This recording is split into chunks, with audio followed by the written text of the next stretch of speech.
नमस्कार। मेरी आवाज आ रही है विकास? मैं काशी से विश्वनाथ।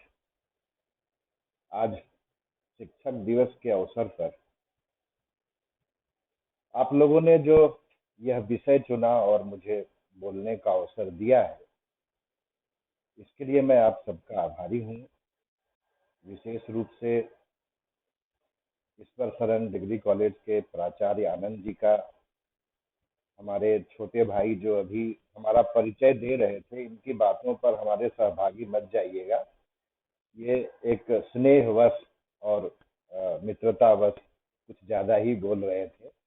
मैं वैसा कुछ हूं नहीं। मैं अपनी बात की शुरुआत करूं इसके पहले मैं एक वेद मंत्र का स्मरण कर लेना चाहता हूं। आपने भी कभी सुना होगा उसको। यस्मिश्चित्तगुं सर्वमेतं प्रजानां तन्मे मनः शिव संकल्पमस्तु। तो काशी के भोलेनाथ बाबा विश्वनाथ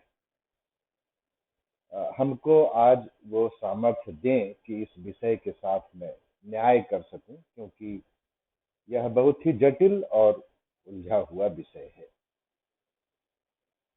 आपको याद होगा कि 15 अगस्त के दिन जब प्रधानमंत्री जी लाल किले से अपना अभिभाषण दे रहे थे, तब उन्होंने कुछ बातें नई शिक्षा नीति के संदर्भ में भी कही थी और ज्ञान के विऔपनिवेशीकरण के संदर्भ में भी कुछ कहा था।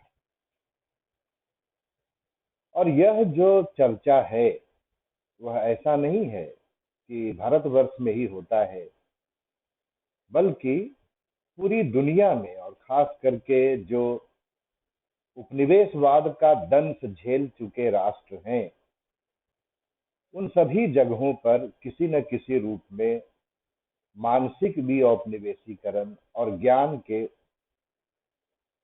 विऔपनिवेशीकरण की चर्चा होती है। अंग्रेजी में इसे ही डीकॉलोनाइजेशन ऑफ नॉलेज या डीकॉलोनाइजिंग नॉलेज हम कह सकते हैं। गंभीरता पूर्वक देखें तो पूरे जो उपनिवेश का दंश झेल चुके देशों में ये बात थी कि हमें अपने मानसिक विऔपनिवेशीकरण की जरूरत है।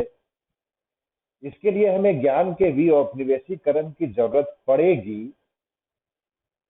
लेकिन ऐसा भी नहीं है कि जो हमारे कॉलोनियल मास्टर्स थे, उन लोगों ने खुद जो उनके द्वारा उत्पन्न की गई विकृतियां थीं, उन विकृतियों पर ईमानदारी से विचार न किया हो, ऐसा भी नहीं है।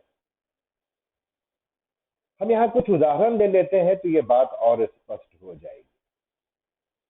2021 में ही रुचखेर बर्गमान की एक किताब आई, आगे चलकर मैं इसकी चर्चा भी करूंगा, ह्यूमन काइंड अ होपफुल हिस्ट्री। और इस किताब में उसने यह स्थापित करने का प्रयास किया कि स्वयं यूरोप ने पिछले 300 साल में मानव जाति का जो आदि उद्भव का इतिहास है, उसको इस तरीके से बदल कर रख दिया है जिसमें डार्विन का उद्विकासवाद ही सबसे अधिक प्रामाणिक, सबसे अधिक तथ्यात्मक और सबसे अधिक कारगर प्रतीत होता है। और अपनी इसी किताब में उसने यह दर्शाने का प्रयास किया है कि अब तक का मानव के उद्विकास को लेकर के जो अध्ययन रहा है, जिसको डार्विनवाद के चश्मे से देखने की कोशिश की गई है, वह स्वयं वास्तविक मनुष्य को उपनिवेश बना लेता है। जब डार्विन का उद्विकासवाद, जिसकी एक धारा पूंजीवाद है और एक धारा मार्क्सवाद है, वह स्वयं जब मनुष्य को उपनिवेश बना लेता है, और यह बात जब पश्चिम से ही आती है तो निश्चित रूप से हमें उनके इस ईमानदारी की भी प्रशंसा करनी चाहिए कि कम से कम देर ही सही, लेकिन इन मुद्दों को समझने की कोशिश वहां भी हो रही है। इसी तरीके से भारत का एक वर्ग, एक समुदाय कार्ल मार्क्स को लेकर के बहुत अतिवादी दृष्टि रखता है और उस पक्ष को भूल जाता है जहां पर कार्ल मार्क्स ईपीएम लिख रहे थे, इकोनॉमिक एंड फिलोसफिक मैन्युस्क्रिप्ट, और वहां पर उनकी चिंता का मुख्य विषय यह था कि मनुष्य जो बीइंग है और जैसा वह अब बीकमिंग के रूप में परिवर्तित हो गया है, वहां भी वास्तविक मनुष्य उपनिवेश बन गया है। इस मुद्दे पर भी हमको, जब हम ज्ञान के विऔपनिवेशीकरण की बात करते हैं तो हमें इसे भी ध्यान में रखना चाहिए। इसी तरीके से एक एंगल फेमिनिज्म की ओर से आता है, जहां पर यह बताने की कोशिश की जाती है कि दुनिया में जो पितृसत्तात्मकता और पूंजीवाद के गठजोड़ के साथ ज्ञान विकसित हुआ है, उसने स्त्रियों को उपनिवेश बना लिया। और हम जब आज भारत में ज्ञान के विऔपनिवेशीकरण की चर्चा करेंगे तो इसमें यह सब पक्ष कहीं ना कहीं शामिल होंगे। लेकिन यदि हम इस पूरे प्रकरण को एक और दृष्टि से देखने का प्रयास करें कि पाकिस्तान में भी तो किसी न किसी तरह के ज्ञान के विऔपनिवेशीकरण की चर्चा होती है, बांग्लादेश में भी चर्चा होती है और चीन में भी चर्चा होती है। तो उन देशों में जो ज्ञान के विऔपनिवेशीकरण की चर्चा है, उनका स्वरूप क्या है और क्या भारत में हम उसी तरह की चर्चा कर रहे हैं, करने वाले हैं, या हम कोई ऐसा एंगल लेंगे जिसमें हमारी सनातन विश्व दृष्टि शामिल होगी। इन सारे मुद्दों को यदि हम एक हाइपोथेसिस के रूप में लें तो हमें इस चर्चा की शुरुआत कहां से करनी चाहिए? इस पर अलग अलग लोगों का अलग अलग मत हो सकता है, लेकिन मैं बिना राइट और लेफ्ट का एंगल लिए कोशिश ये करूंगा कि हम इसके प्रति एक मानवतावादी दृष्टिकोण रखें। और इसके लिए जरूरी है कि सबसे पहले हम यह समझ लेने का प्रयास करें कि यह उपनिवेशवाद कितने प्रकार का है, और जब एक बार उसको हम समझ लेंगे तो हमारे लिए आसान होगा कि हम ज्ञान के विऔपनिवेशीकरण की चर्चा कर सकते हैं, गंभीरता से कर सकते हैं। और इस लिहाज से मैं अपने उन सहभागियों को एक सुझाव देना चाहूंगा कि एक पुस्तक है नैन्सी शूमेकर की, और ये नैन्सी शूमेकर जो है वो यूनिवर्सिटी ऑफ नॉर्थ कैरोलिना में प्रोफेसर हैं। इन्होंने 2015 ईस्वी में एक किताब लिखी थी। किताब का नाम है native American whalemen and world colon indigenous encounters and the contingency of race.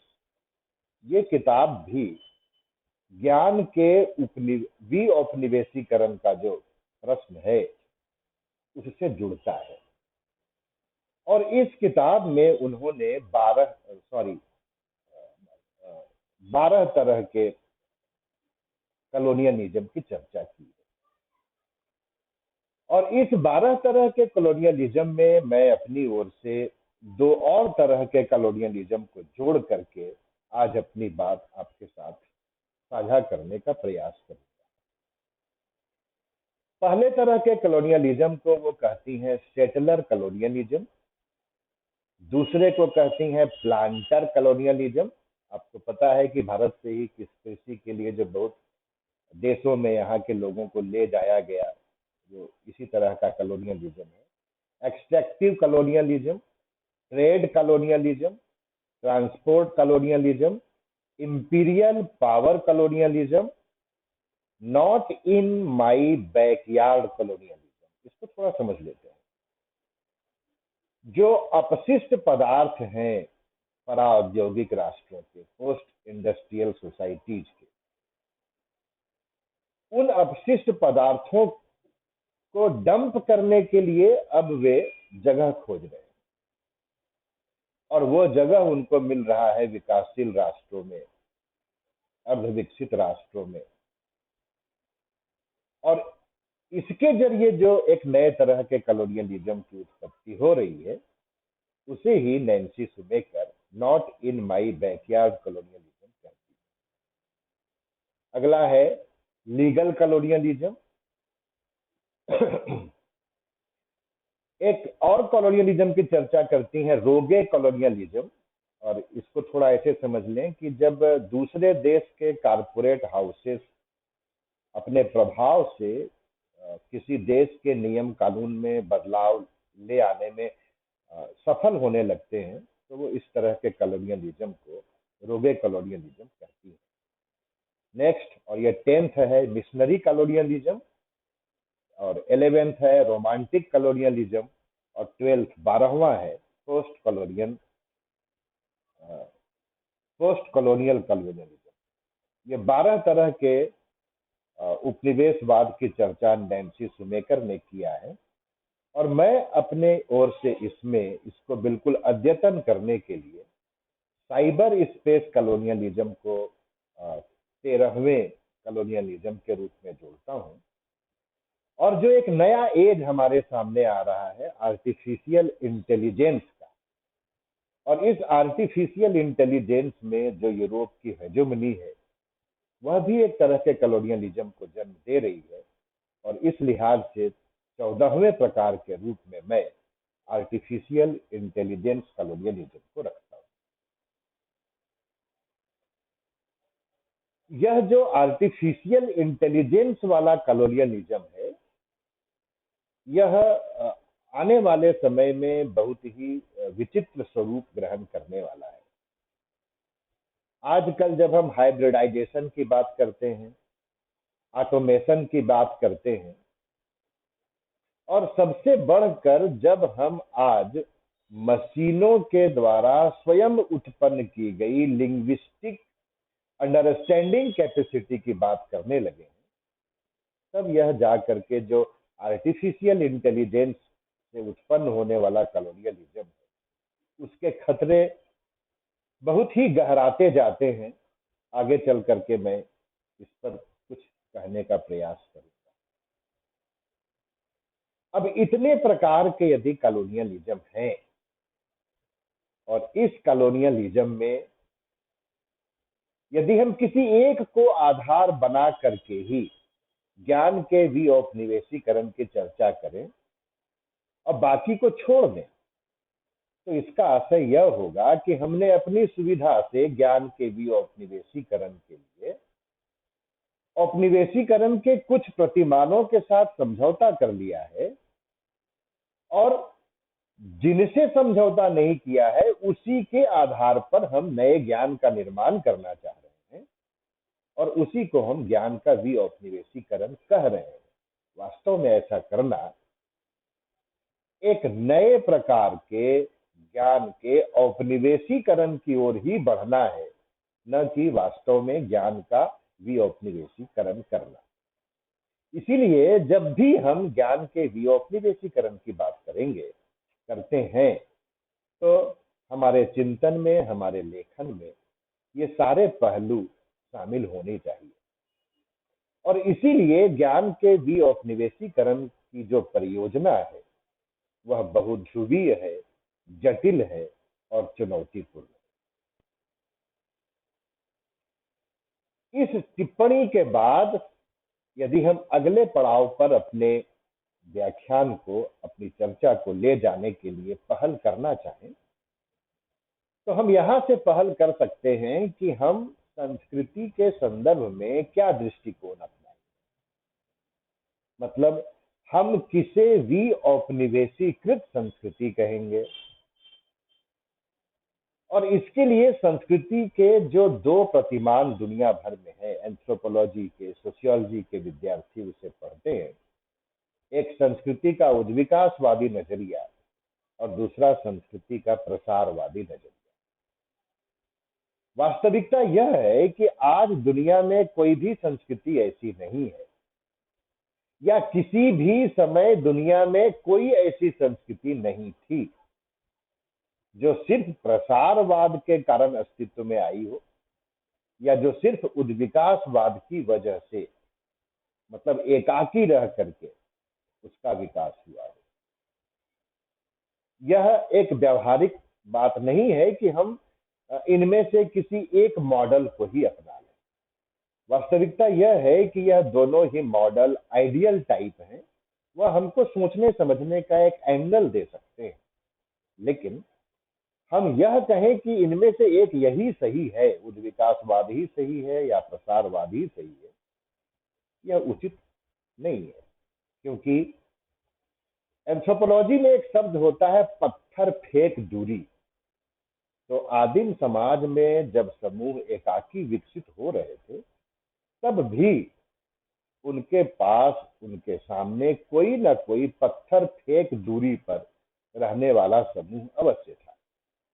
और संस्कृतियों की ऐसी जो आपस में क्रिया प्रतिक्रिया रही है, एक दूसरे को सिखाया है, एक दूसरे से सीखा है, इसी से संस्कृति और ज्ञान का विकास होता रहा है। लेकिन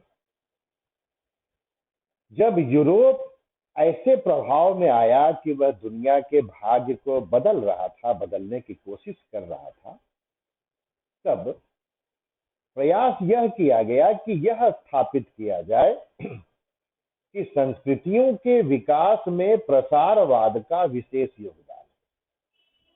और संस्कृति की आदिम उत्पत्ति इटली के आसपास या जर्मनी के आसपास कहीं हुई, और वहीं से संस्कृति दुनिया भर में फैली।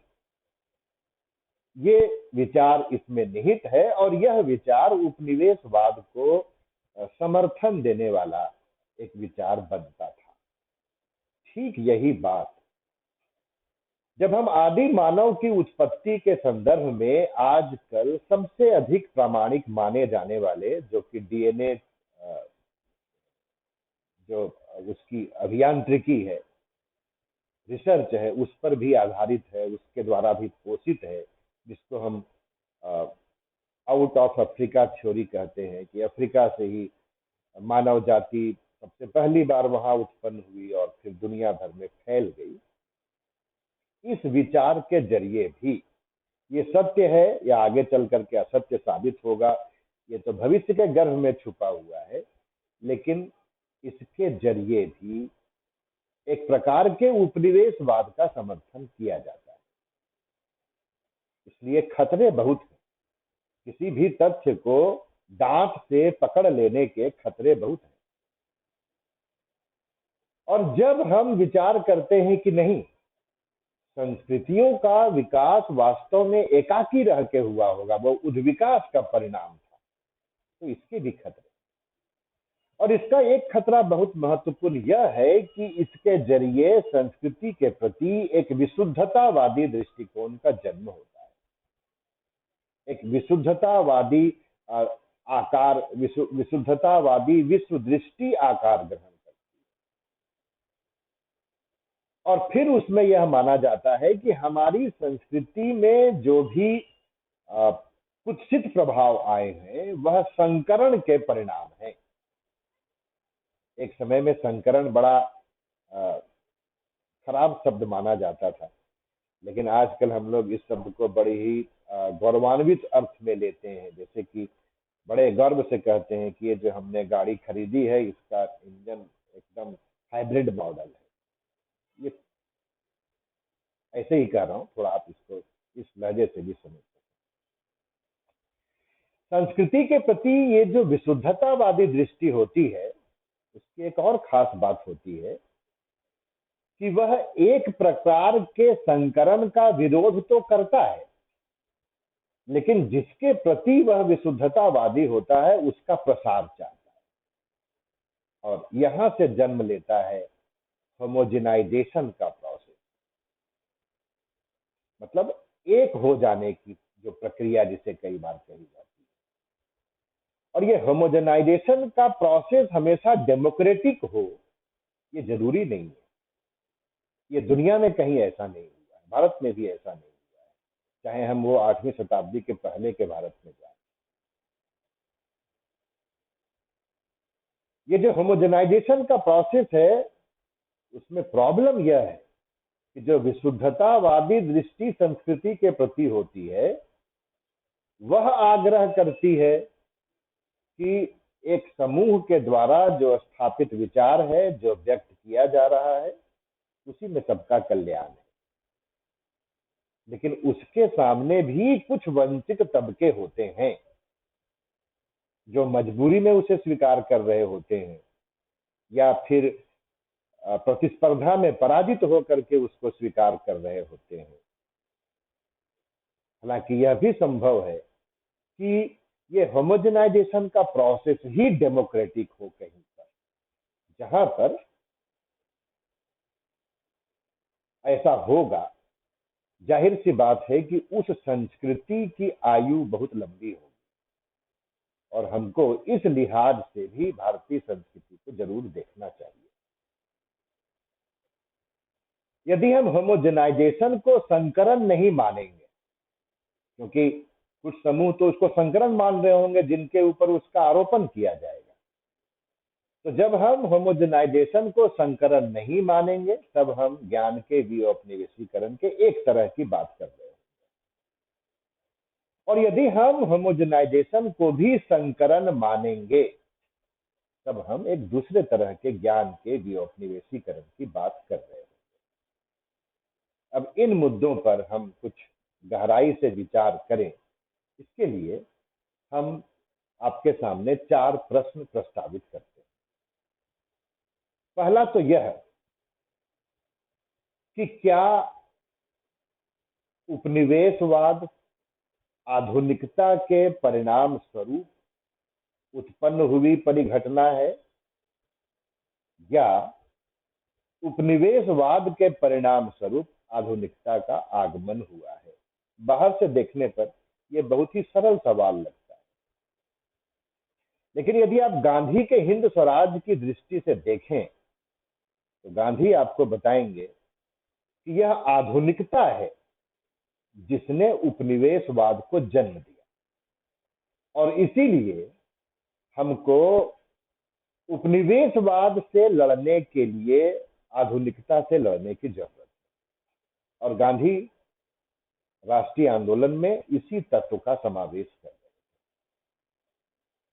हैं। ये बहुत ही एक लचर आइडिया है, ठीक उलट गांधी के, कि उपनिवेशवाद के परिणाम स्वरूप आधुनिकता का प्रचार प्रसार हुआ। जब ऐसा कहा जाता है तब यह माना जाता है कि आधुनिकता उपनिवेशवाद का बाई प्रोडक्ट है, लेकिन वास्तविकता यह नहीं है। वास्तविकता यह है कि आधुनिकता की बाई प्रोडक्ट उपनिवेशवाद है। आधुनिकता ही जननी है उपनिवेशवाद की। लेकिन आप भारत में और दुनिया के तमाम देशों में जहां ज्ञान की विऔपनिवेशीकरण की चर्चा हो रही है, वहां पर आप आधुनिकता को महिमा मंडित करने वाले उन्हीं लोगों को पाएंगे जो ज्ञान के विऔपनिवेशीकरण की भी चर्चा कर रहे होते हैं। मसलन जब हम काशी में कहते हैं कि आध्यात्मिकता भी आधुनिकता भी, तो वहां पर भी जो मन ज्ञान के विऔपनिवेशीकरण की बात कर रहा है, वही मन यह भी चाहता है कि हमें आधुनिकता के लाभ भी मिलते रहें और हम उसके पार्श्व प्रभाव से भी बच जाएं। यह हुआ पहला प्रश्न। दूसरा, ज्ञान के केंद्रीकरण से उपनिवेशवाद और आधुनिकता का क्या संबंध? ये सीधा संबंध है जिसे हम एक यूरोसेंट्रिक अप्रोच कहते हैं। या नॉलेज के फील्ड में भी जो हम यूरोप का डोमिनेंस देखते हैं, वह ज्ञान के केंद्रीकरण का परिणाम है। मतलब यह हुआ यहां पर कि यदि हम ज्ञान के विऔपनिवेशीकरण की बात करेंगे तो हमको एक केंद्रीकरण को तो कम से कम चुनौती देना ही होगा। लेकिन क्या ज्ञान के एक केंद्रीकरण को चुनौती देकर यदि हम उसी प्रकार के केंद्रीकृत ज्ञान का निर्माण करना चाहते हैं, तब वास्तव में एक उपनिवेशवाद की जगह पर हम दूसरे उपनिवेशवाद को जन्म देने का प्रयास कर रहे होते हैं, या तब हम ज्ञान के विऔपनिवेशीकरण की चर्चा कर रहे होते हैं, इस बात को भी समझने की जरूरत है। तीसरा प्रश्न, और यह बहुत महत्वपूर्ण प्रश्न है, कि क्या हिंसात्मक ज्ञान के बिना उपनिवेशवाद संभव है? पश्चिम का जो ज्ञान है, जो मॉडर्न एज में उसके पास आया, मॉडर्निटी के साथ आई, उपनिवेशवाद के साथ पला बढ़ा, वह कैसा ज्ञान है? वह ऐसा ज्ञान है जो हिंसक ज्ञान है। तो क्या ज्ञान के विऔपनिवेशीकरण के लिए हम एक हिंसात्मक ज्ञान के बरक्स दूसरे हिंसात्मक ज्ञान का निर्माण करके ज्ञान का विऔपनिवेशीकरण कर पाएंगे, या फिर इसके लिए हमें एक अहिंसक ज्ञान के निर्माण की जरूरत होगी? और चौथा, केंद्रीकृत एवं मशीनी उत्पादन और अधिशेष उत्पादन उपनिवेशवाद की आंतरिक मांग है या नहीं? तो हम जो हमारा अनुभव है, मानव जाति का अनुभव है कि दुनिया भर में जो ये उपनिवेशवाद कायम हुआ, अपनी जड़ें जमाया, उसके पीछे सरप्लस प्रोडक्शन, सेंट्रलाइज्ड प्रोडक्शन और मैकेनाइज्ड प्रोडक्शन का बहुत बड़ा योगदान है। तो क्या हम उसको चुनौती देने के लिए यदि एक दूसरे तरह के सेंट्रलाइज्ड प्रोडक्शन, मैकेनाइज्ड प्रोडक्शन और सरप्लस प्रोडक्शन का कोई उद्यम चलाते हैं और उसको सपोर्ट देने के लिए जिस ज्ञान की रचना करते हैं, वह स्वयं उपनिवेशवादी कलेवर से युक्त होगा, या वह ज्ञान के विऔपनिवेशीकरण में योगदान देगा? यदि हम पाते हैं कि आधुनिकता उपनिवेशवाद की जननी है, इसने ज्ञान के केंद्रीकरण में योगदान दिया है और यह डार्विनवादी हिंसात्मक ज्ञान पर आधारित है, साथ ही यदि हम यह भी पाते हैं कि केंद्रीकृत मशीनी उत्पादन और अधिशेष उत्पादन के बिना उपनिवेशवाद संभव नहीं था, तब हमें ज्ञान के विऔपनिवेशीकरण के लिए आने वाले कुछ प्रत्ययों पर, अवधारणाओं पर भी विचार करना चाहिए, जिसकी चर्चा मैं साथ साथ में कर रहा था। हम एक बार दोहरा देते हैं, वो 5 हैं। पहला, हम ज्ञान का विऔपनिवेशीकरण मशीनी उत्पादन और अधिशेष उत्पादन के साथ करना चाहते हैं, या हमारे पास इसके लिए कोई दूसरा मॉडल भी है? व्यवहार में देखें तो हमारे पास इसके लिए अभी तक कोई दूसरा मॉडल नहीं है। दूसरा, विभिन्न राष्ट्रों में चल रही ज्ञान के विऔपनिवेशीकरण का आपस में कॉर्डियल रिलेशन है या कॉन्ट्राडिक्टरी रिलेशन है? मतलब भारत में जिसे हम ज्ञान का विऔपनिवेशीकरण कह रहे हैं, उसका ठीक इसी तरह का जो प्रोजेक्ट पाकिस्तान में, बांग्लादेश में, चीन में, अफ्रीका में चल रहा है, उसके साथ कॉर्डियल रिलेशन है या कॉन्ट्राडिक्टरी रिलेशन? मैं आज के वक्तव्य में यह दिखाने की कोशिश करूंगा कि बहुत जगह पर इसका जो रिलेशन आपस में है वह कॉर्डियल रिलेशन नहीं है, वह कॉन्ट्राडिक्टरी रिलेशन है। क्यों?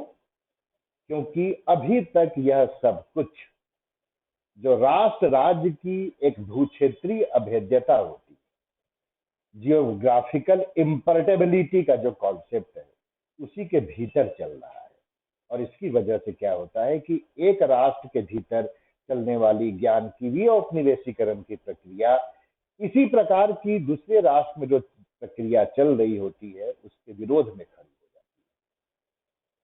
और तीसरा, क्या हम हिंसात्मक ज्ञान के द्वारा ही मानसिक विऔपनिवेशीकरण चाहते हैं या हमारे पास कोई अहिंसात्मक ज्ञान का मॉडल भी है? इस प्रश्न को ऐसे देखिए कि यदि हम सेंट्रलाइज्ड प्रोडक्शन, मैकेनाइज्ड प्रोडक्शन और सरप्लस प्रोडक्शन कर रहे हैं तो यह स्वयं किसी न किसी प्रकार के हिंसा को जन्म दे।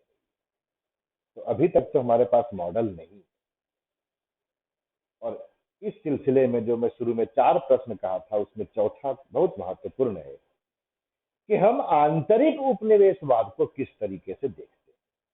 मतलब हमारे देश के भीतर, जिसे कई बार हम होमोजेनाइजेशन कहते हैं, एसिमिलेशन कहते हैं, उसको हम किस तरीके से देखते हैं। और खोल कर करना चाहूं और खोल कर कहना चाहूं तो ऐसे कह सकता हूं मैं कि ज्ञान के विऔपनिवेशीकरण में हम जो पहचान की राजनीति, प्रतिनिधित्व की राजनीति और पुनर्वितरण की राजनीति होती है, जो अलग अलग स्वरों में, अलग अलग क्षेत्रों में व्यक्त हो रही होती है, उसका आपस में समायोजन कैसे करेंगे? क्या इन सबों का समायोजन हम आस्था की राजनीति के द्वारा करेंगे या हम इसके लिए कोई दूसरा मॉडल अपनाएंगे? ये इतने तो प्रश्न हैं। अब इन प्रश्नों से जिन लोगों ने जूझने का प्रयास किया है भारत में और भारत के बाहर, एक बार उसको देख लेने की कोशिश करते हैं। यहां मैं संकेत भर कर पाऊंगा इसलिए कि हमारे जो सहभागी हैं शायद उनमें से कोई इस विषय पे काम करना चाहे तो उनके लिए आसानी होगी लिटरेचर सर्वे करने के लिए। सामान्यतः इस विषय पर काम करने के इच्छुक विद्यार्थियों को केसी भट्टाचार्य का स्वराज इन आइडियाज, गांधी का हिंद स्वराज, सावरकर का हिंदुत्व, लाला लाजपत राय का अनहैप्पी इंडिया, अंबेडकर का पाकिस्तान और द पार्टीशन ऑफ इंडिया, प्रसन्न चौधरी की अतिक्रमण की अंतर यात्रा, फूले की गुलामगिरी, नेहरू की discovery of India, Abhay Kumar Dubey की अंग्रेजी का अलौकिक साम्राज्य और मणिंद्र ठाकुर की अभी 2-3 महीने एक किताब आई है, ज्ञान की राजनीति, अवश्य पढ़नी चाहिए। इस विषय पर अंबिका दत्त शर्मा ने भारतीय मानस का विऔपनिवेशीकरण नाम से एक पुस्तक लिखा है, वह भी पठनीय है। और इस पूरे उपक्रम में हमें पास चटर्जी को, आशीष नंदी को, विवेकानंद को, महर्षि अरविंद को, टैगोर को और भगत सिंह को भी पढ़ना चाहिए। लेकिन इस मुद्दे पर आप यदि इन्हीं को पढ़ करके शुरुआत करेंगे तब आपका जो ज्ञान के विऔपनिवेशीकरण का मॉडल बनेगा उसमें एक तरह की नेशनलिस्टिक अप्रोच चली आएगी। ये प्रशंसनीय भी है और कई बार यह ज्ञान के विऔपनिवेशीकरण में बाधक भी। इसीलिए यह जरूरी है कि हम इस मुद्दे पर जो फलक हैं दुनिया में, विभिन्न देशों में इन मुद्दों पर जितने विस्तृत फलक में लिखा जा रहा है, हम उससे भी परिचित हो जाएं। और इस दृष्टि से मैं 6 जरूरी अध्ययन प्रस्तावित करना चाहूंगा। और जहां हम जान पाएंगे कि अफ्रीका में क्या हो रहा है, पाकिस्तान में क्या हो रहा है, चीन में क्या हो रहा है, स्वयं यूरोप में क्या हो रहा है। तो पैट्रिशिया रिचर्ड्स की एक रचना है, डीकॉलोनाइजिंग ग्लोबल स्टडीज। यह एक जरूरी रचना है जिसका संज्ञान हमें अवश्य लेना चाहिए। दूसरी, एडम ब्रांच की एक रचना है, डीकॉलोनाइजिंग द अफ्रीकन स्टडीज। एक तीसरी रचना है हेडी मोगस्टैड की, डीकॉलोनाइजिंग एंथ्रोपोलॉजी। ये जो डीकॉलोनाइजिंग एंथ्रोपोलॉजी है वह विशेष रूप से पठनीय है, मैं अपनी ओर से ऐड करना चाहूंगा। और जसमीजीन राणा की एक रचना है the case of Muslims in Europe, यह भी एक महत्वपूर्ण रचना है। और इसका अध्ययन जो हिंदुत्ववादी नजरिए से ज्ञान का विऔपनिवेशीकरण करना चाहते हैं उनको भी, उनके लिए भी यह जरूरी है। और जो पाकिस्तान में या इस्लामिक देशों में ज्ञान के विऔपनिवेशीकरण के लिए इस्लाम को आधार बनाना चाहते हैं, यह रचना उनके लिए भी बेहद जरूरी है। और एजी हॉपकिंस की एक रचना है रीथिंकिंग डीकॉलोनाइजेशन। और अंत में एक चाइनीज लेखक है, मैं उनका नाम लूंगा, Brian Tsui, Brian Tsui. इनकी रचना है decolonization and revolution colon debating Gandhism in republic China. ये महत्वपूर्ण रचना ये 6 रचनाएं जब हम देखते हैं तब हमारे सामने ज्ञान का विऔपनिवेशीकरण उस हाइपोथेसिस को खोलने वाला होता है जिसकी चर्चा मैं आपसे शुरू में ही किया था, जहां मैंने आपको बताने की कोशिश की कि डीकॉलोनाइजिंग नॉलेज के अंतर्गत सिर्फ यूरोप के बरक्स अपनी माटी का ज्ञान उत्पन्न करना ही एक लक्ष्य नहीं है, नहीं होना चाहिए, बल्कि इसमें बहुत बड़े मुद्दे शामिल हैं, जिसमें लिंग भेद जनित हिंसा भी शामिल है, पर्यावरण के प्रति जो हम हिंसा कर रहे हैं वो भी शामिल है, जो हम उपभोग की अति के द्वारा हिंसा कर रहे हैं वो भी शामिल है, और इन सबों में शामिल है जिसने मनुष्य को वी और दे में बांट दिया है। अब देखें हम कि चीन इस मॉडल को लेकर के कैसे आगे बढ़ रहा है, फिर देखेंगे पाकिस्तान कैसे आगे बढ़ रहा है, और फिर अंत में थोड़ा भारत पर विस्तार से चर्चा करेंगे। चीन के संदर्भ में देखिए तो आप 90 के दशक से थोड़ा पहले चलिए तो चीन में एक नारा सुनाई पड़ता था, राइजिंग चाइना। राइजिंग चाइना के नारे से चाइनीज लोगों को लगा कि इससे कुछ नेगेटिव मीनिंग भी दुनिया में जा रही है, क्योंकि इस नारे में यह स्पष्ट नहीं है कि किस चाइना का और किस तरीके से राइज होना है। क्या उस चाइना से दुनिया को कोई खतरा उत्पन्न होने वाला है, पड़ोसियों को खतरा उत्पन्न होने वाला है, या वह एक दूसरे तरह का चाइना होगा जो अब विकसित होना चाहता है।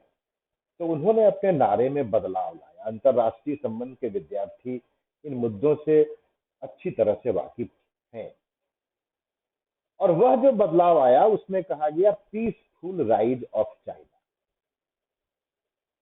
तो राइजिंग चाइना से चलते हुए आज जो पीसफुल राइजिंग ऑफ चाइना के स्तर पर हम चाइना को देखते हैं, वहां भी ज्ञान के विऔपनिवेशीकरण का एक दावा प्रस्तुत किया गया है,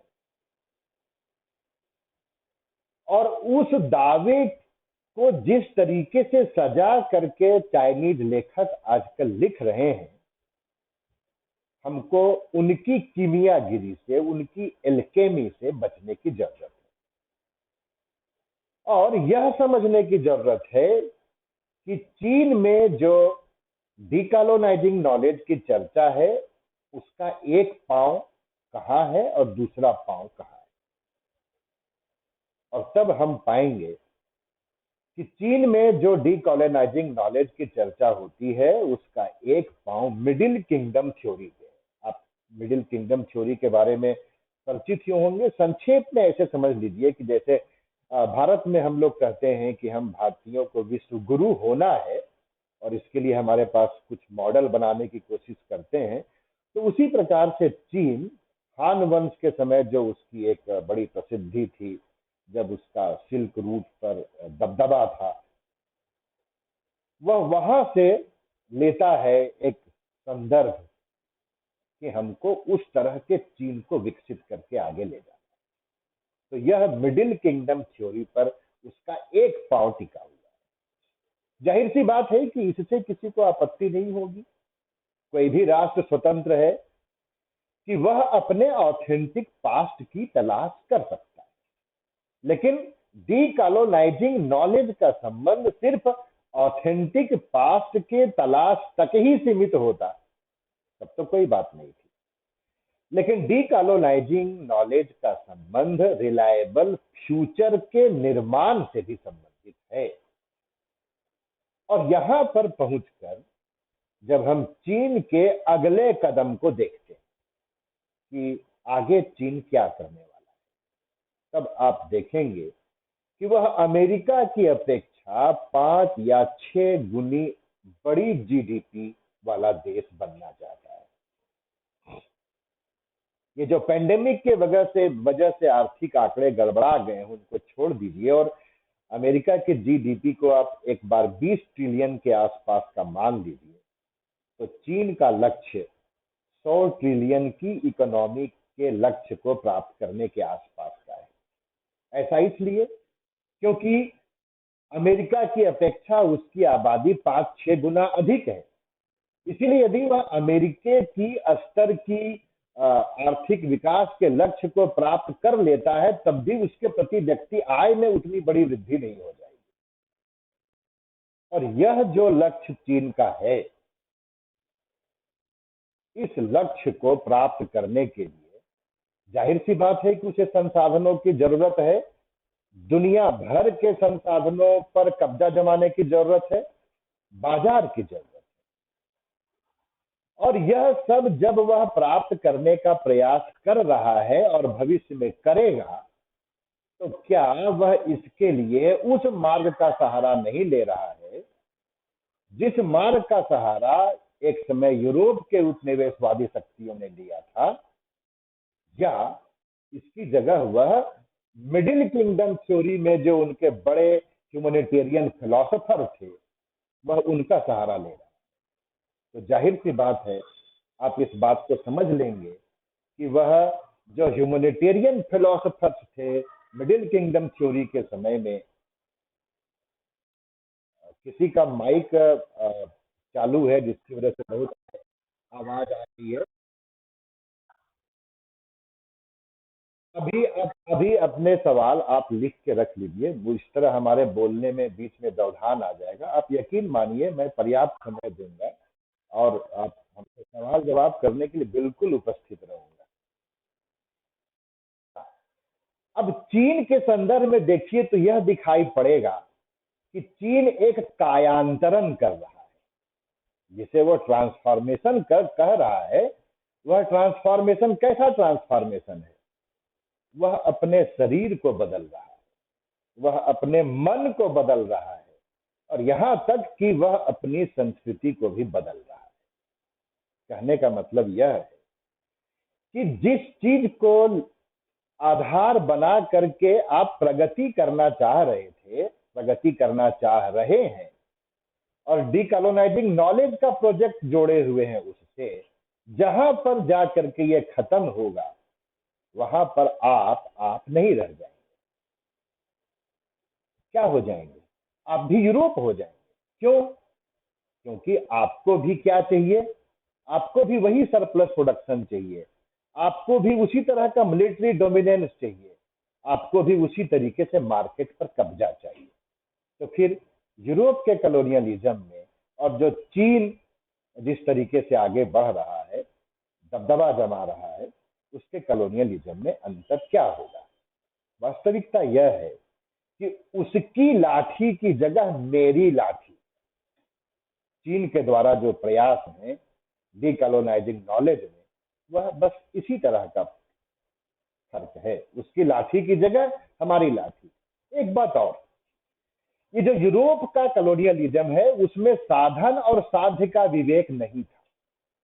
मतलब हम अपने हित की पूर्ति के लिए किसी भी तरह का साधन अपनाए, सफलता ही मापदंड होगी हमारे चयन का। चीन भी आज वैसा ही कर रहा है। महत्वपूर्ण बात यह है कि गाहे बगाहे जब भारत के राजनेता भी यह कहते हैं कि राजनीतिक सत्ता प्राप्ति के लिए साधन साध्य विवेक के औचित्य को नहीं देखना चाहिए, तो यह भी यूरोप का ही माइंडसेट होता है, यह भी चाइना का ही माइंडसेट होता है। और इस कथन में और माओ के उस कथन में कि सत्ता बंदूक की गोली से निकलती है, कोई फर्क नहीं रह जाता। लेकिन राजनीतिक मंचों की एक अपनी अपनी बाध्यता है कि वहां पर लोक लुभावन बातें कही जाती हैं। हम जो एकेडमिशियंस हैं, जिनको गंभीरता से इन प्रश्नों पर जूझना है, मॉडल तैयार करना है, हम उन राजनेताओं के पीछे चल करके उसको प्राप्त नहीं कर सकते। आज शिक्षक दिवस है और शिक्षक को हमेशा नेताओं के सिर पर सवार होना चाहिए। ऐसा नहीं कि पार्टी प्रवक्ता की तरह अध्यापक बोलने लग जाए। तुलसी बाबा का वो कथन सबको याद होगा, यहाँ पे गुरु मित्र और वैद्य जब प्रीति कर बात करने लग जाते हैं तो इस शरीर का, धन का और जो कुछ भी है उसका नाश जल्दी ही हो जाता है। तो कम से कम भारत में शिक्षकों की वह गरिमा रही है। आज स्मरण कर लेता हूँ शिक्षक दिवस के अवसर पर राधा कृष्णन जी को इन शब्दों के जरिए। और जो चीन कर रहा है उस बात पर लौट करके आइए। जो चीन कर रहा है वह क्या है? वह आंतरिक रूप से एग्रेसिव होमोजेनाइजेशन, मतलब आक्रामक समावेशन, ये उसकी अपने लक्ष्य की प्राप्ति के लिए जिसका 2 कदम मैं बताया था, उसमें क्या कर रहा है? वह आंतरिक रूप से एग्रेसिव होमोजेनाइजेशन के प्रोसेस को अपना रहा है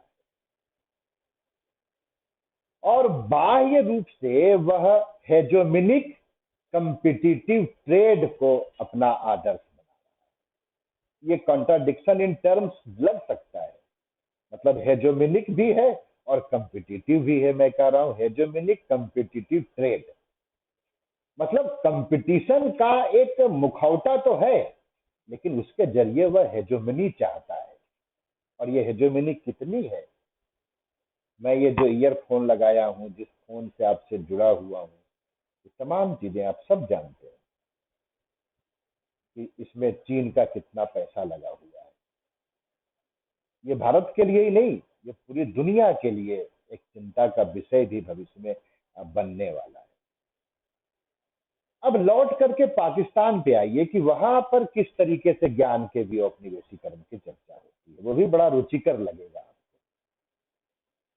पाकिस्तान में ज्ञान का भी औपनिवेशीकरण जो है वह चीन की ही तरह आंतरिक रूप से एग्रेसिव होमोजेनाइजेशन पर आधारित है। चीन का मॉडल दूसरा है, वहां कम्युनिज्म का मॉडल था, वन पार्टी डिक्टेटरशिप का मॉडल है और उसके कलेवर में वो होमोजेनाइजेशन कर रहे हैं। पाकिस्तान में भी ऐसा है और वह भी एक होमोजेनाइजेशन कर रहा है, लेकिन उसके पास सिंगल पार्टी डोमिनेंस वाली वैसी पॉलिटिकल सिस्टम नहीं, वह इसे इस्लाम के जरिए हासिल करना चाहता है।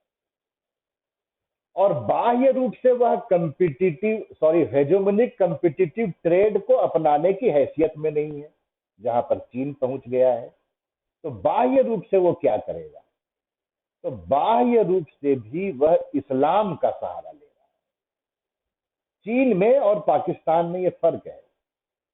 मतलब पाकिस्तान में जो दोनों चीजें हो रही हैं, जो मतलब उसका दोनों पांव है, दोनों का बेस एक ही है, एक ही जगह, इस्लाम। और जब आपके दोनों पांव एक ही जगह पर टिके होते हैं तो आप प्रगति नहीं करते हैं। ये पाकिस्तान की स्थिति है और ये बात पाकिस्तानी नेतृत्व को जितनी जल्दी समझ में आ जाए वह उनके लिए भी अच्छा है, भारत, चीन और एशिया और दुनिया के लिए भी अच्छा है।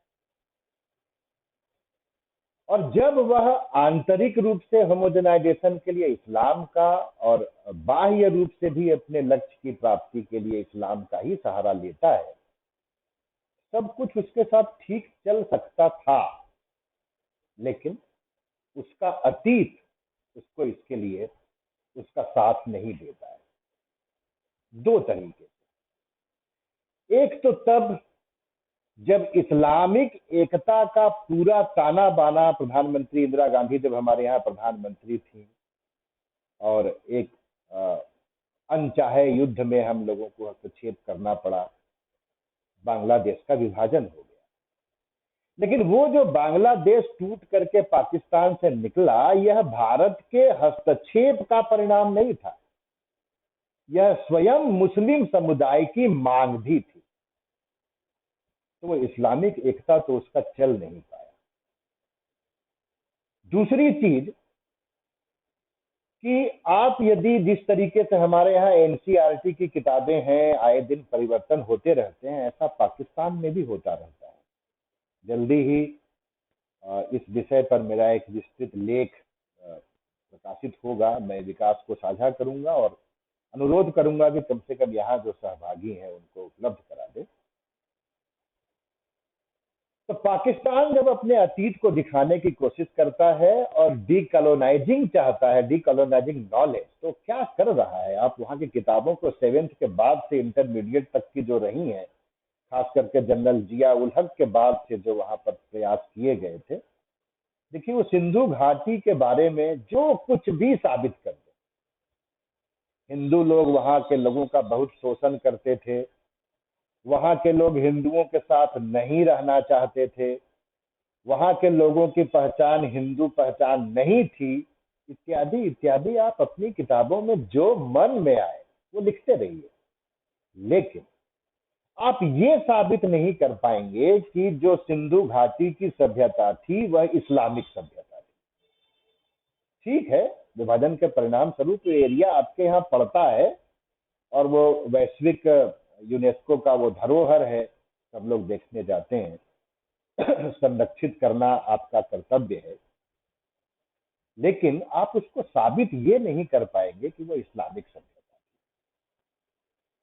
तो पाकिस्तान में जो डीकॉलोनाइजिंग नॉलेज का पक्ष है, इसी कारण क्या होता है कि वह दूसरा पांव आगे बढ़ाने के लिए भारत से शत्रुता को आधार बनाता है।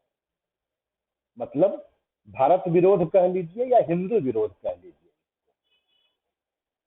इसके बिना पाकिस्तान भविष्य के प्रति और जो इस्लामिक एकता का लक्ष्य वो रखता है, उसके लिए उसकी जमीन मुफीद नहीं बैठती।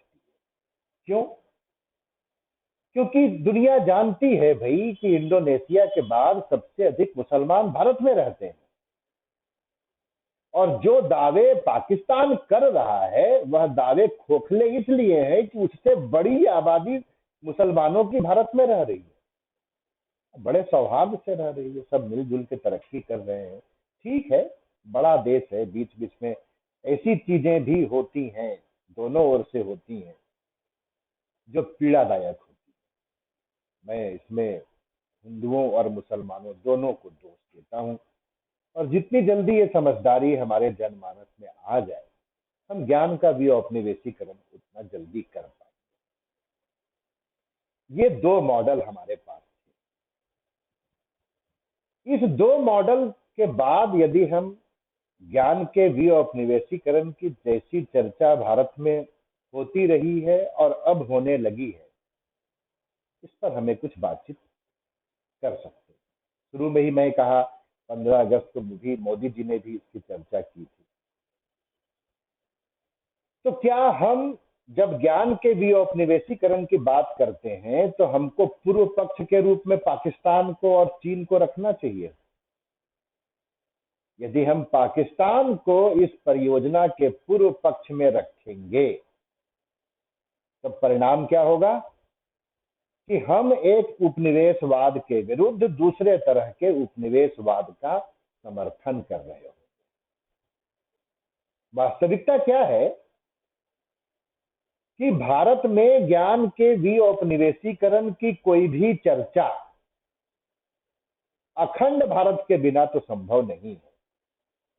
जो मित्र इस चीज को, इस नारे को आरएसएस और भाजपा का नारा ही मानते होंगे, मैं उनसे अनुरोध करूंगा कि आरएसएस, भाजपा, कांग्रेस, बसपा, सपा, ये सब 5,000 साल वाली सभ्यता में ना क्षण भर की इकाइयां हैं। और ये किसी का बपौती का एजेंडा नहीं है, ये हमारे देश के माटी का एजेंडा है। जिन औपनिवेशिक शक्तियों ने हमें विभाजित कर दिया, हमारी एकता को तोड़ दिया, और हम ज्ञान के विऔपनिवेशीकरण की चर्चा कर रहे हो और उसमें फिर से उसी एकता को प्राप्त करने की बात न हो, तो ये कैसा ज्ञान का विऔपनिवेशीकरण होगा। और मैं तो यहां तक कहूंगा कि यह सिर्फ भारत का ही दायित्व तो नहीं है। हाँ, आकार में बड़ा है, अर्थव्यवस्था में बड़ा है, जनसंख्या में बड़ा है, या यूं भी कह लीजिए कि इसी से पाकिस्तान और बांग्लादेश निकले, इस लिहाज से यह जननी है, इसलिए इसका दायित्व तो बड़ा हो सकता है। लेकिन उम्र से बड़ों का दायित्व ज्यादा हो, इसका यह मतलब नहीं होता है कि उम्र से जो छोटे हैं उनका दायित्व कम हो जाएगा, उनके भी दायित्व, मतलब ज्ञान के भी औपनिवेशीकरण की जो चर्चा बांग्लादेश में और पाकिस्तान में होती है, मैं इस मंच के माध्यम से उस पूरी परियोजना को यह संदेश देना चाहूंगा कि अखंड भारत का स्वप्न उनकी परियोजनाओं में भी होना चाहिए। आखिर जब जर्मनी का एकीकरण हो सकता है, फ्रांस और ब्रिटेन और जर्मनी के बीच वो घनघोर शत्रुता खत्म हो सकती है, तो फिर ये शत्रुता हमारे बीच में क्यों नहीं खत्म हो सकती, इस पर भी विचार करना चाहिए। जो हम लोग लड़ रहे हैं, ये वास्तव में एक उपनिवेशित माइंडसेट हमारा है, हम उसकी वजह से भी तो नहीं लड़ रहे हैं, इस पर भी विचार करते रहना चाहिए। पर होगा क्या कि यदि हम सिर्फ पाकिस्तान को मॉडल मानेंगे और उसके 14 प्रकार के मॉडल जो मैं पहले चर्चा किया था उपनिवेशवाद की, उसको छोड़ देंगे, तो क्या करेंगे हम इस्लाम के बरक्स हिंदुत्व का एक मॉडल खड़ा करने की कोशिश करेंगे ज्ञान के विऔपनिवेशीकरण के लिए, जो कि तब वास्तव में एक प्रकार के औपनिवेशिक ज्ञान के बजाय दूसरे प्रकार का औपनिवेशिक ज्ञान होगा। और दूसरी ओर यदि हम चीन को पूर्व पक्ष बनाते हैं ज्ञान के विऔपनिवेशीकरण के मामले में, और पहले जो 14 प्रकार का औपनिवेशीकरण में बताया उसको छोड़ देते हैं, तो फिर उससे लड़ने के लिए हमको यूरोप बनना पड़ेगा, क्योंकि वह यूरोप का मॉडल अपना करके अपने लक्ष्य का संधान करना चाहता है, और वह एक ऐसा मार्ग है जिसमें सफलता जल्दी है। सत्य बहुत तेजी से आपको सफलता नहीं देता है, वो आपको परखता है, आपको जांचता है, आपकी परीक्षा लेता है। असत्य का मार्ग बहुत जल्दी आपको सफलता दिलाता है। चीन के साथ वो बात है, और यदि उसको हम पूर्व पक्ष बनाते हैं तो हम भी यूरोप का कोई मॉडल अपना बना करके कि हम भी चीन की तरह आर्थिक रूप से, सैनिक रूप से इस तरह से शक्तिशाली हो जाएं और हम भी दुनिया के बाजारों पर कब्जा कर लें। ऐसे में हमें यह विचार करने की जरूरत होती है कि भारत में ज्ञान के विऔपनिवेशीकरण के फिर और मॉडल क्या हो सकते हैं, और वो जो मॉडल है वो कहीं एक दूसरे की टांग खींचने वाले हैं या एक दूसरे का कहीं सहयोग भी कर सकते हैं, इस पर विचार करना चाहिए। इस लिहाज से हम भारत में ज्ञान के विऔपनिवेशीकरण के 4 मॉडल को आपके सामने रखने का प्रयास करेंगे।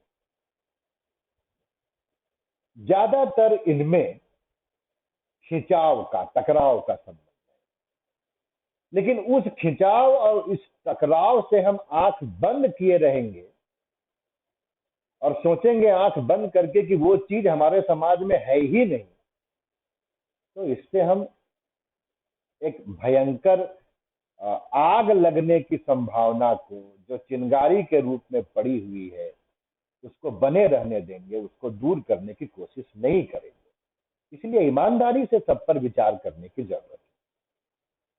पहला मॉडल हम लेते हैं फूले और अम्बेडकर, ज्ञान के लिए औपनिवेशीकरण का एक मॉडल हम ले रहे हैं, जिसको हम क्या कह रहे हैं, यह फूले और अम्बेडकर का मॉडल है।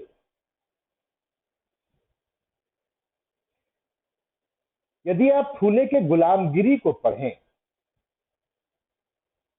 तो जिनको हम ईश्वर कहते हैं, मत्स्य, वाराह, कूर्म, राम, परशुराम, इन सबों को फूले ने ब्राह्मण, ईरानी, आक्रांता बताया।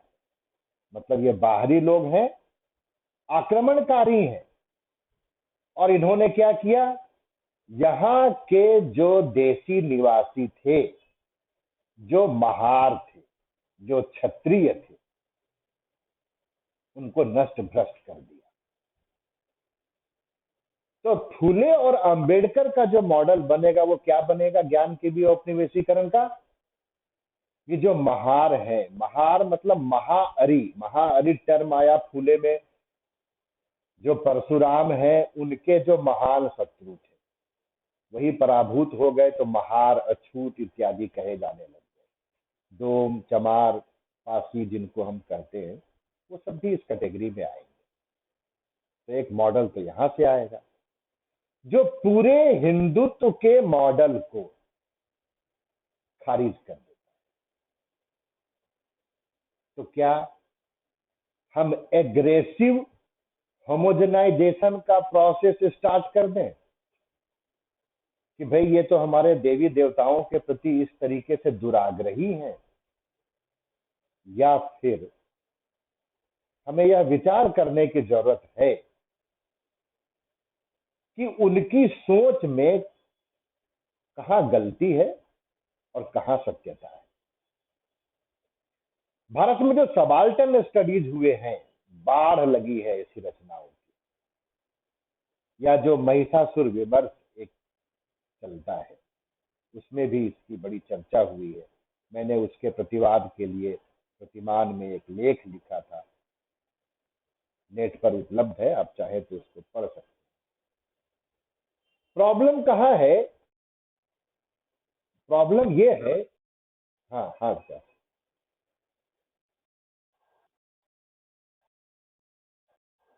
अच्छा, मैं थोड़ी देर अभी, हाँ ठीक है, एक एक हम इसको कंप्लीट कर लेते हैं एक जगह पे, उसके बाद।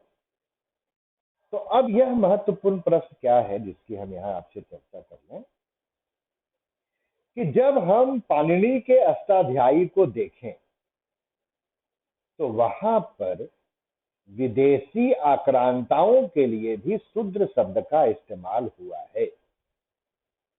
मतलब शूद्र वही नहीं है जिसको आज हम वंचित जातियों के रूप में देखते हैं, बल्कि शूद्र वह भी है जो भारत पर आक्रमणकारी के रूप में आया है। कई एंगल से ज्ञान के भी औपनिवेशीकरण की जरूरत है। और इसी संदर्भ में हम यहां समझने की कोशिश करें कि जो विदेशी आक्रांता यहां आए, ऐसा नहीं था कि उन सबके हाथ में बंदूकें और तलवारें ही रही होंगी। वह भी जब यहां आए तो उनके साथ भी कुछ उनके सेवक समूह रहे होंगे। जो आक्रांता के साथ आए तो आक्रांता ही थे, भले ही आक्रांताओं और उनके बीच में भी भेदभाव का संबंध था। तो जाहिर सी बात है कि जो आक्रांता यहां आकर के सफल हुए और जितने समय तक सफल रहे, तब तक उनकी एक हैसियत थी। फिर विराट हिंदू समुदाय के द्वारा, सनातन संस्कृति के द्वारा इसमें वो समाहित कर लिए गए, और उस समावेशन की प्रक्रिया में उनके साथ आए हुए जो उनके अनुचर थे, उन अनुचरों में से बहुत भारी संख्या अछूतों के रूप में उनके लिए भी मान्य थी, और आगे के समय में भारत में भी मान्य रह गई होगी। यह भी तो एक प्राकल्पना बनती है और हमको इस पर भी विचार करना चाहिए। दूसरा मॉडल बनता है वह है सावरकर का, और जो मराठी रेनेसा के एक धारा से निकलता है। सावरकर जब हिंदुत्व लिख रहे हैं, इस पुस्तक की भारत में इस पुस्तक के बहुत प्रशंसक लोग भी भारत में हैं और बहुत इसकी कटु आलोचना करने वाले लोग भी हैं। और ऐसा इसलिए हो गया कि सावरकर एक सावरकर नहीं रह गए। 1857 ईस्वी के महासमर पर जो सावरकर लिखते हैं वो एक अलग सावरकर है, और 6 glorious epochs of Indian history जो सावरकर लिखते हैं वह एक अलग सावरकर है। उस मुद्दे को हम यहाँ बहुत खोलना नहीं चाहेंगे, पर वो जो सावरकर की दृष्टि है हिंदुत्व में वह क्या है कि भारत को जो मातृभूमि, पितृभूमि और पुण्य भूमि मानता है वह यहाँ का निवासी है। इस दृष्टि से भी हम ज्ञान के विऔपनिवेशीकरण का एक मॉडल ले सकते हैं। तीसरा मॉडल विवेकानंद और शंकराचार्य का, ये एक अद्भुत मॉडल है। हालांकि कुछ कॉन्ट्राडिक्शन विवेकानंद ने भी छोड़ दिया है, कुछ कॉन्ट्राडिक्शन शंकराचार्य ने भी छोड़ दिया है। अब जरा एक बार समझ लें कि विवेकानंद का और शंकराचार्य का मॉडल क्या है। तो जब सरफराज अहमद को, बनारस के ही सरफराज अहमद थे, विवेकानंद ने एक चिट्ठी लिखी थी, उसमें लिखा कि वेदांत के मूल्य कितने ही उदात्त क्यों न हो, लेकिन जब तक इसका व्यावहारिक इस्लाम से समायोजन नहीं किया जाता है तब तक इसके मुक्ति के दावे खोखले ही है। तो समायोजन का एक मॉडल यहां से आता है, लेकिन ये अधूरा है, अभी इसको और खोलने की जरूरत है। विवेकानंद कहते हैं कि जब से हिंदुओं ने, इस बात पर आप ध्यान दीजिएगा जो मैं अभी कहने जा रहा हूं, जब से हिंदुओं ने अपने आध्यात्मिक मिथकों की भौतिक और सत्यापनीय व्याख्या का प्रयास शुरू कर दिया, तब से हिंदुओं का पराभव आरंभ हो गया। यह एक कोड है और इस कोड में बहुत सारी बातें छुपी हुई, और यही चीज शंकराचार्य में भी आती है। और आप देख सकते हैं जब वो गीता भाष्य लिख रहे हैं, प्रथम अध्याय पर उन्होंने कुछ नहीं लिखा, जबकि उनके पास ये अवकाश था प्रथम अध्याय पर भाष्य लिखने के लिए कि वो बताते कि कौरव कौन थे, पांडव कौन थे। और 8वीं शताब्दी के आसपास जब वो गीता पर भाष्य लिख रहे हैं तो उस कौरव के और पांडव के बचे हुए वंशज आज कहां कहां आमने सामने हैं, ऐसी व्याख्या कर सकते थे। मतलब वो बता सकते थे कि यह जो उपदेश है वह कुरुक्षेत्र, पानीपत के आसपास, सोनीपत के आसपास कहीं लड़ाई हुई थी और उस लड़ाई के मैदान में ये उपदेश दिया गया था। लेकिन उन्होंने ऐसा नहीं किया। क्या कहा उन्होंने कि यह हमारे शरीर के भीतर चलने वाली सद और असद प्रवृत्तियों का संघर्ष है, और पूरे प्रथम अध्याय की व्याख्या इसी संदर्भ में कर लेना चाहिए। यही लिखा है उन्होंने प्रथम अध्याय और द्वितीय अध्याय के 10वें श्लोक तक की भाष्य के लिए, बस इतना ही लिखा। क्यों ऐसा उन्होंने किया? और इसी चीज को विवेकानंद कह रहे हैं कि आध्यात्मिक मिथकों का भौतिक सत्यापन जब से हिंदुओं ने शुरू कर दिया तब से उनका पराभव आरंभ हो गया। एक बात तो ये देखिए कि इस तरीके से मिथकों की भौतिक व्याख्या करने का प्रयत्न जो है उसे हम एक मार्क्सवादी व्याख्या भी कहते हैं।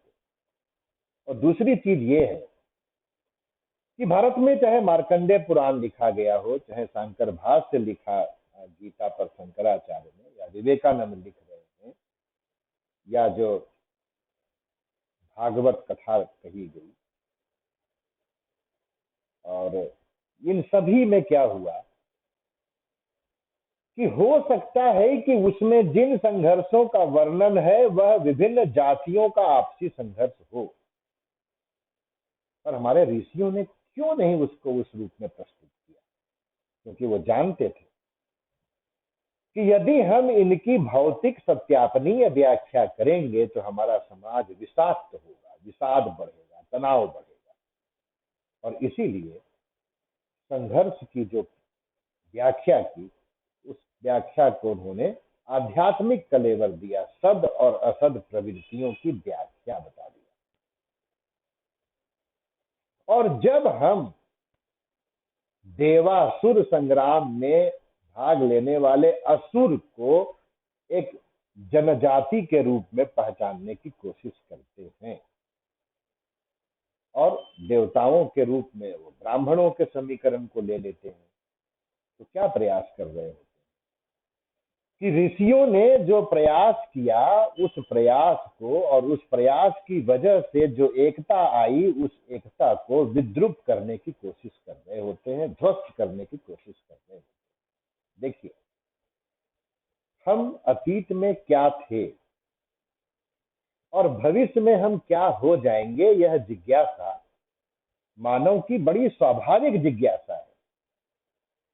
लेकिन ये बहुत अच्छा है, चाहे वह ईश्वर की देन कह लीजिए, चाहे प्रकृति की देन कह लीजिए, कि हमारे पास अतीत को देखने के लिए कोई दूरबीन, माइक्रोस्कोपिक दूरबीन नहीं है, और ऐसे ही भविष्य को जानने की कोई विधि हमारे पास नहीं। यदि ये दोनों विधियां एक ही साथ मनुष्य जाति को मिल जाए तो निश्चित जानिए कि दुनिया अगले ही क्षण खत्म हो जाएगी। क्योंकि तब आपको पता होगा कि आपके पड़ोस में जो रह रहा है वो किसी समय आपके पिताजी का, किसी पूर्व जन्म में दादा का हत्यारा था, और आने वाले समय में यह भविष्य में ऐसी कांड करने वाला है। ये बहुत अच्छा है मनुष्य के लिए कि वह इन दो चीजों को नहीं जानता है। या हमारे सनातन परंपरा में जिन लोगों को यह शक्ति प्राप्त हो गई, वह तब आई जब वे निर्विकार हो चुके थे, निर्वैर हो चुके थे, निर्मल हो चुके थे, जहां पर अतीत और भविष्य को जान लेने के परिणाम स्वरूप उनके जीवन में कोई परिवर्तन नहीं आना था। वो निष्काम भाव की अवस्था में पहुंच गए थे।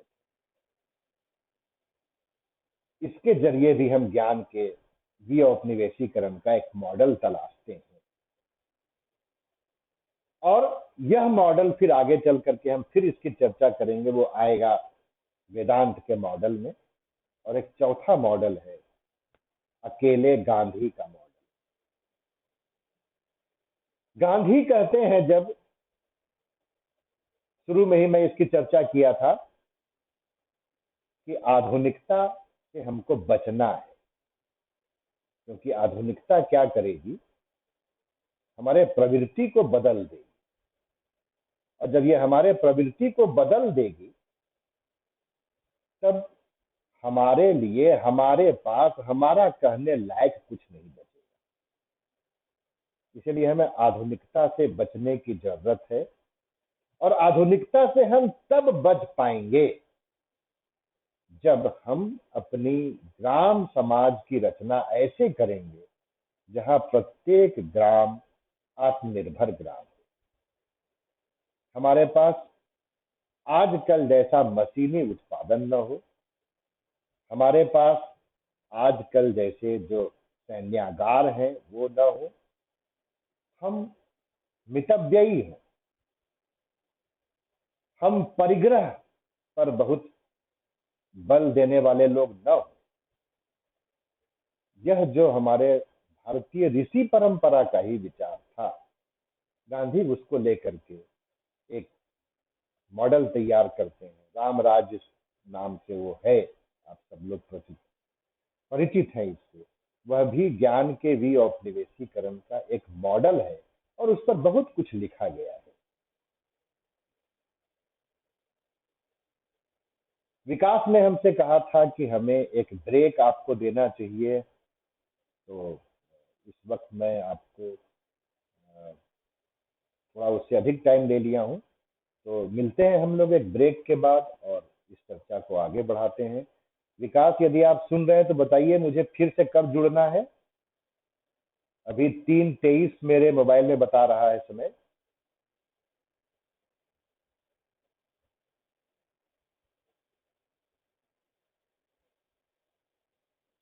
कोई सहभागी आप बता सकते हैं, मैं कितने देर के बाद पुनः मिलूं आपसे? एक एक ब्रेक ले लेते हैं अभी। हाँ 15 मिनट के बाद। हाँ 15 मिनट के बाद मिलते हैं हम लोग, तो हम लोग फिर 3:40 पे मिलते हैं। ठीक है, 3:40 पे हमारी आपकी फिर से मुलाकात होती है और फिर इस चर्चा को आगे बढ़ाते हैं।